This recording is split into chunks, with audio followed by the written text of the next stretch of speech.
Δεν θα πρέπει επίσης να ξεχνάτε ότι τα τεριδονισμένα δόντια, τα σφραγίσματα που έχουν αλλοιωθεί με το πέρασμα του χρόνου και η νόση του περιοδοντίου, η ουλίτιδα ή η περιοδοντίτιδα προκαλούν κακοσμία του στόματος, με δυσάρεστα επακόλουθα στην ψυχολογία τόσο τη δική μας όσο και του άμεσου περιβαλλοντός μας.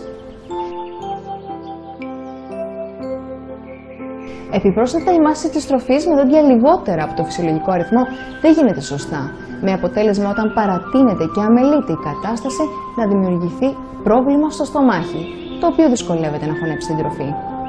Ακόμα, η ίδια κατάσταση συχνά οδηγεί σε ανώμαλες κινήσεις της γνάθου, με αποτέλεσμα η άρθρωση της γνάθου, η κροτοφογναθική διάρθρωση να αρχίσει να καταστρέφεται, δίνοντας συμπτώματα όπως θορύβους, δυσκολία στο άνοιγμα και το κλείσιμο του στόματος και έντονο πόνο.